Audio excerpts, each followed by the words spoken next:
Hello people, আমি Indranil. Welcome to my channel. So আজকে আমরা যেতে চলেছি মুর্শিদাবাদ হাজারদুয়ারি। ওকে, এখন কটা বাজে দি?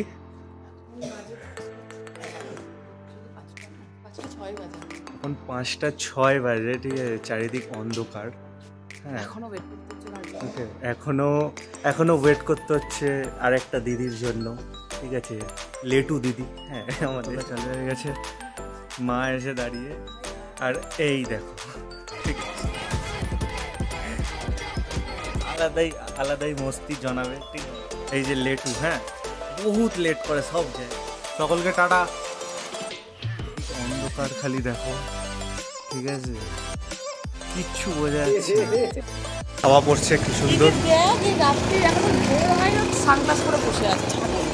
ও হ্যাঁ, সরি, ইয়েস গাইজ। আমরা উঠে গেছি হচ্ছে বাসে। হ্যাঁ, এবারে আমাদের বাড়ির ওখান দিয়ে বাস, ঠিক আছে, পাওয়াই যাচ্ছিল না, কেননা এখন সকালবেলা বাস আসছিল না, তাই আমরা অটো করে চলে এসেছি। এখন বাগুইআটি এখান থেকে বাস ধরেছি, তো এখন যাচ্ছি স্টেশন। তো আমরা এখন চলে এসেছি বিধাননগর স্টেশন।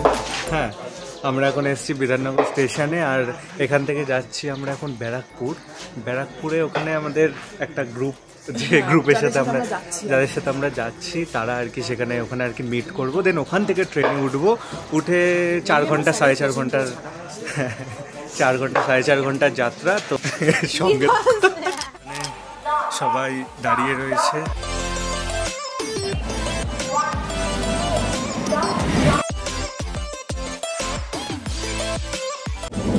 সো দাও।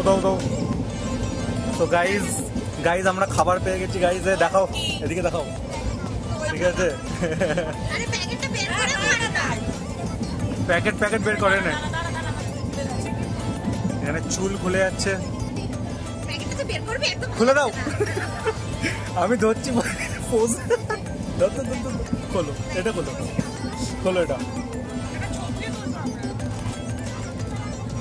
ওয়াও গাইজ, কি আছে বুঝতে পারছি না, ঠিক আছে, কিন্তু ওয়াও।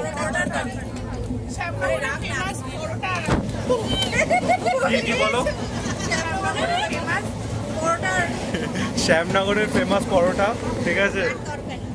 এ দি খোল।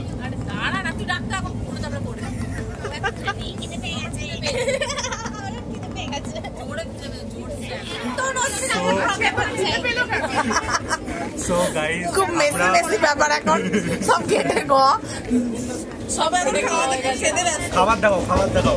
সো এটা হচ্ছে কি শ্যামনগর। আচ্ছা, শ্যামনগরের এটা হচ্ছে বিখ্যাত পরোটা। আরে আমাকে তো জানতে হবে। আরে হ্যাঁ, অবভিয়াসলি জানতে হবে না। এবারে খুলে আমরা এখানে দেখো, এখানে মানে দেখাচ্ছি তো, হালতে পাচ্ছি না। প্যাকেটটা খালি ভালো করে মুখটা ইয়ে করে ফেল আগে। এইগুলোই হয় ভাই, কেটে দিই। পরোটা খাওয়া যাক, খুব টেস্ট। অলরেডি এই যে খাওয়া শুরু করে দিয়েছে, খাওয়া স্টার্ট। ভাই চিনতে পারছি না ভাই, এমন পরোটা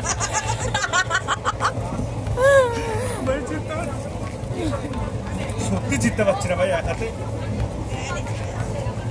আরে যাই হোক, কিছু একটা হবে। গাইস, আলু শক্ত গাইস। এ ভাই, বদনাম করবি না। এ ভাই, আমার পায়ে পড়ছে। সো আমরা এখন চলে এসেছি মুর্শিদাবাদে। তো এখানে এসেই প্রথমে যেটা হচ্ছে যেখানে ছবি তোলা হচ্ছে, এই যে পুরো গ্রুপ। ওকে, তো আমিও সেলফি তুলবো।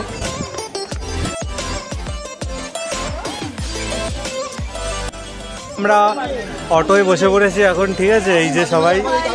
হ্যাঁ, আর এইখানে অলরেডি চলছে, সবাই বসছে। তো দেন এবারে আমরা যাচ্ছি কোথায় প্রথমে? কাঠগোলা কাঠগোলা। আচ্ছা, আমরা সবার প্রথমে কাঠগোলা যাচ্ছি। ঘোড়া গাড়ি। কাকা, তাও আনুমানিক এখানে রোজ কত মানে আসে আর কি দেখতে, এই আর কি হাজারদুয়ারি? সময়ের উপর, দিনের উপর, সময়ের উপর। হ্যাঁ, শনি রবিবার লোকের চাপ হয় বেশি। আচ্ছা, শনিবার থেকে রবিবারে বেশি হয়। আর এমনি একটা সিজন আছে, সিজনে হয় ভালো। আচ্ছা। আর দুটো ঈদ হয়, ঈদে হয়, মহরম হয়, ওসব টাইমে ভিড় হয় আর কি। মানে হাজারদুয়ারি কিছু মানে কম, আরও বেশি হয়। মানে বেসিক্যালি হাজারদুয়ারিতে যে কত হাজার লোক আছে তার ধারণার বাইরে, এবার সেটা সময়ের উপরে নির্ভর করে আর কি। এরা সব এখানে ছেলে দেখতে এসছে, ঠিক আছে, দেখে রাখো মুখগুলো, সব ছেলে দেখতে এসছে। ওই যে দূরে যেটা দেখছো সেটা হচ্ছে, আচ্ছা, সেটা হচ্ছে নবাব বাহাদুর হাই স্কুল, ওই যে দূরে।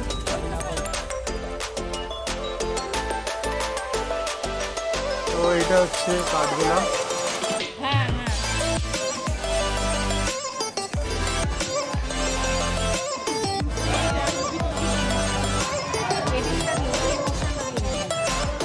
চারিদিকে গাছপালা। হ্যাঁ, এটা একটা বাগান টাইপ।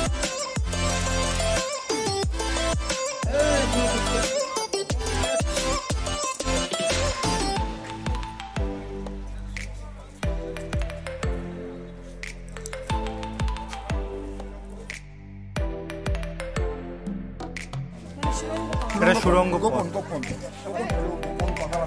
ষড়যন্ত্র হয়েছিল।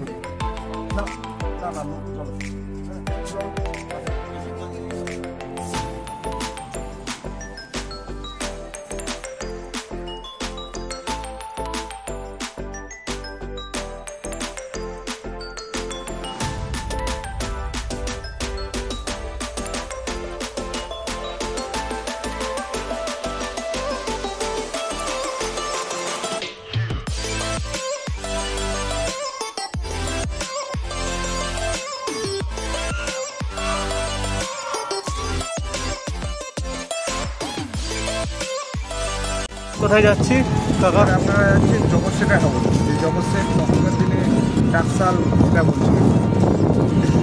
সো নেমে দেখতে হবে আপনার আন্ডারগ্রাউন্ড আছে, নিচে নেমে দেখতে হবে। আচ্ছা দুটো ঘর। আচ্ছা, তো আমরা এখন যাচ্ছি জগৎ সেটের বাড়ি।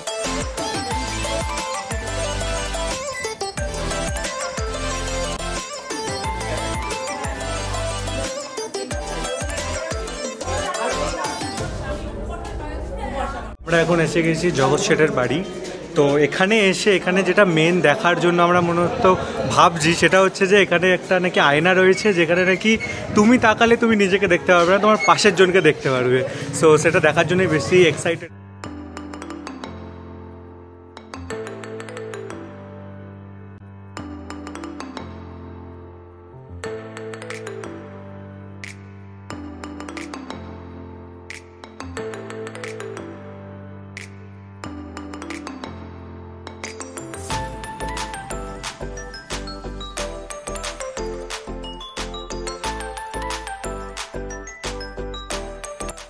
এটা হচ্ছে নসিপুর রাজবাড়ি। এই নসিপুর রাজবাড়ি আগে দেবী সিংহের রাজবাড়ি ছিল, এখন সেটা মিউজিয়ামে রূপান্তরিত করা হয়েছে।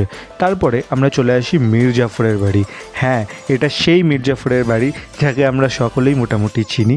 বাড়িতে প্রথমে ঢুকেই বললাম যে কিছু কি আছে, তারপর দেখলাম যে না, এখানে আছে। এই হচ্ছে মীর জাফরের আসল বাড়ি, আর এখানে ঢোকা নিষেধ ছিল, তাই আমরা যেতে পারিনি। তারপর আমরা চলে আসি জীবন্ত সমাধি। এই জীবন্ত সমাধির পিছনে একটা কাহিনী রয়েছে। বলা হয় যে বাংলার প্রথম নবাব মুর্শিদ কুলি খানের একমাত্র কন্যা আজিমুন্নিসার এখানে জীবন্ত কবর দেওয়া হয়েছিল, তাই এটাকে জীবন্ত কবর নামেই জানা হয়। আর এখানে আমরা ঢুকে এই হচ্ছে আজিমুন্নিসার কবরটা। এইসব দেখে আমরা চলে আসি রাজলক্ষ্মী রেস্টুরেন্টে একটু পেট পুজো করতে। বুঝতেই পারছো সারা দিন এক্সস্টেড, তো এখানে আসি। এর ভিতরের অ্যাম্বিয়েন্স একদমই ছিমছাম আর সারাক্ষণই ভিড় লেগে থাকে। এখানে এসে আমরা অর্ডার দিই এই চিকেন বিরিয়ানি। উফ, কী যে বলবো, হেভি চিকেন বিরিয়ানিটা, জাস্ট ওয়াও খেতে।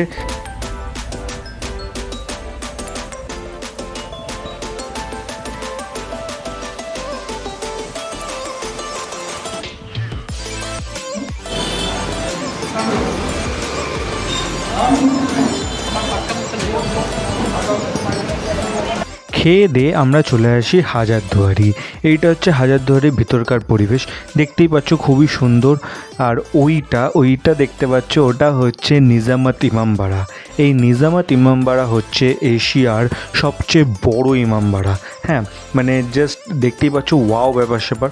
আমরা টিকিট কেটে আমরা ভিতরে ঢুকি। ভিতরে ঢুকে একটা কথা বলে রাখি, ভিতরে ফোন অ্যালাউ ছিল না, তাই বেশি কিছু তুলতে পারিনি, যা তুলেছি এইটুখানি। সর্বশেষে আমরা চলে আসি কাটরা মসজিদ। এই কাটরা মসজিদ নামের পিছনে একটা সুন্দর কাহিনী রয়েছে।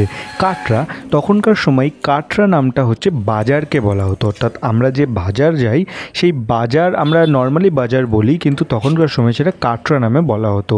তো মুর্শিদ কুলি খাঁ 1858 আগে এই মসজিদের পশ্চিম দিকে একটি বাজার স্থাপন করেছিল, একটি বাজার বসিয়েছিল। তো যেহেতু এই মসজিদের পাশেই একটি বাজার বসেছিল, তাই সেই মসজিদের নামটি এই কাটরা মানে বাজার, হ্যাঁ, তার নাম অনুসারে কাটরা মসজিদে পরিণত হয়ে যায়। আর তখন থেকেই এটা কাটরা মসজিদ নামেই সকলের কাছে প্রচলিত। তো এই কাটরা মসজিদের ভিতরে তেমন কিছুই নেই দেখার মতো, শুধু ছবি তোলার স্পট রয়েছে।